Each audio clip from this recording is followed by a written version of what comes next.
അസ്സലാമു അലൈക്കും വറഹ്മത്തുള്ളാഹി വബറകാതുഹു. ബിസ്മില്ലാഹി വൽഹംദുലില്ലാഹി വസ്സലാത്തു വസ്സലാമു അലാ അഷ്റഫി റസൂലില്ലാഹ് വഅലാ ആലിഹി വസഹ്ബിഹി അൽഫായിസീന ബിറളില്ലാഹി അമ്മാ ബഅദ്. സ്നേഹ ബഹുമാനികളായ പ്രഭാത വെളിച്ചം കൂട്ടായ്മയിലെ സഹോദര സഹോദരിമാരെ, നമ്മുടെ പ്രഭാത വെളിച്ചം 505-ാമത്തെ ദിവസം. അൽഹംദുലില്ലാഹ്, അള്ളാഹു കബൂലാക്കട്ടെ. ഒരാളുടെ സംസാരം അത് എത്രമേൽ അനുഗ്രഹീതമാണോ ആകർഷണീയമാണോ ആ മനുഷ്യനെ അതിലൂടെയാണ് വിലയിരുത്തപ്പെടുന്നത്. ഒരു മനുഷ്യൻ്റെ വ്യക്തിത്വം അത് നല്ല വ്യക്തിത്വമാകാൻ അവൻ്റെ സംസാരം ഏറെ പ്രാധാന്യമുള്ള ഒരു ഘടകമാണ്. ഇവിടെ റസൂലുള്ളാഹി സ്വല്ലല്ലാഹി അലൈഹി വസല്ലം തങ്ങളെക്കുറിച്ച് നിങ്ങളൊന്ന് പഠിച്ചു നോക്കൂ.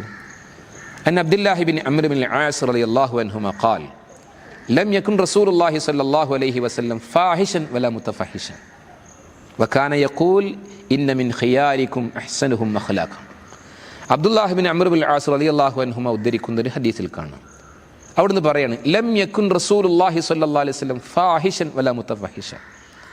റസൂലുള്ളാഹി തങ്ങളുടെ സംസാരത്തിൽ ഒരു മ്ലേച്ഛമായ, ഒരു ചീത്ത രീതിയിലുള്ള, ചീത്തയെ ചിന്തിപ്പിക്കുന്ന രീതിയിലുള്ള ഒരു വാക്കുകളും ഉണ്ടായിരുന്നില്ല. ഫാഹിഷൻ വല മുതഫഹിഷൻ. നോക്കൂ, എന്തൊരു പ്രയോഗമാണത്.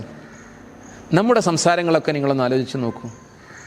മറ്റുള്ളവരുടെ മനസ്സിനെ മുറിപ്പെടുത്തുന്ന രീതിയിൽ, അശ്ലീല ചുവകളുള്ള രീതിയിൽ, അനാവശ്യമായ വാക്കുകൾ ഉപയോഗപ്പെടുത്തി, മാലിന്യം നിറഞ്ഞു നിൽക്കുന്ന വാക്കുകൾ ഉപയോഗപ്പെടുത്തി റസൂലുള്ളാഹി തങ്ങൾ അവിടുത്തെ സംസാരം ഏറെ ആകർഷണീയമായിരുന്നു. അത് മറ്റുള്ളവർക്ക് ജീവിതത്തിൽ ഒരു കരുത്തായിട്ടായിരുന്നു തോന്നിയിരുന്നത്, അവർക്കൊരു വെളിച്ചമായിട്ടായിരുന്നു തോന്നിയിരുന്നത്, അവരുടെ മനസ്സിന് സന്തോഷമായിട്ടായിരുന്നു അനുഭവപ്പെട്ടിരുന്നത് എന്ന് റസൂലുള്ളാഹി തങ്ങൾ അടിവരയിട്ടുകൊണ്ട് പറയുന്നു, ഇന്ന മിൻ ഖിയാരിക്കും അഹ്സനുഹും അഖ്ലാഖ. നിങ്ങളിൽ ഏറ്റവും ഉത്തമന്മാർ, ഏറ്റവും നല്ല സ്വഭാവമുള്ള ആളുകളാണ്. അപ്പം സ്വഭാവം നന്നാകുമ്പോൾ അവൻ്റെ സംസാരം നന്നാകും.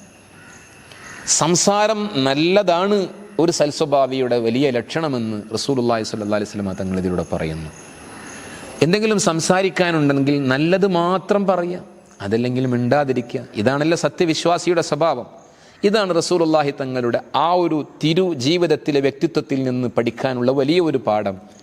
ഇത് പകർത്താൻ അള്ളാഹു നമ്മെ തിരഞ്ഞെടുക്കട്ടെ. അള്ളാഹുവേ, ഓരോ പ്രഭാതത്തിലും മുത്തുനബി സല്ലല്ലാഹി അലൈഹി വസല്ലം തങ്ങളുടെ തിരുവചനങ്ങൾ കേൾക്കാൻ ഞങ്ങൾക്ക് അവസരം തന്നല്ലോ. സ്വീകരിക്കണമേ റഹ്മാനെ. ഇതിൻ്റെ വെളിച്ചം ഞങ്ങളുടെ ജീവിതത്തിൽ നിലനിർത്തി തരണമേ റഹ്മാനെ. അള്ളാഹുവേ, നിൻ്റെ പൊരുത്തം നേടുന്ന വിജയികളിൽ ഉൾപ്പെടുത്തണമേ അല്ലാ. അള്ളാഹുവേ, നീ ഞങ്ങളെ അനുഗ്രഹിക്കണമേ റഹ്മാനെ.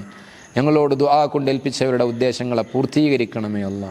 റബ്ബന തഖബ്ബൽ മിന്നാ ഇന്നക അൻത സമീഉൽ അലീം വതുബ് അലൈനാ ഇന്നക അൻത തവ്വാബുർ റഹീം. ആമീൻ ബിറഹ്മതിക യാ അർഹമർ റഹീമീൻ ബിഫദ്ലി സല്ലല്ലാഹു അലാ മുഹമ്മദ് യാ റബ്ബി സ്വല്ലി അലൈഹി വസല്ലം. നിങ്ങളൊക്കെ ദുആ ചെയ്യണമെന്ന് അറിയിച്ചു നിർത്തുന്നു. അസ്സലാമു അലൈക്കും വറഹ്മത്തുള്ളാഹി വബറകാതുഹു.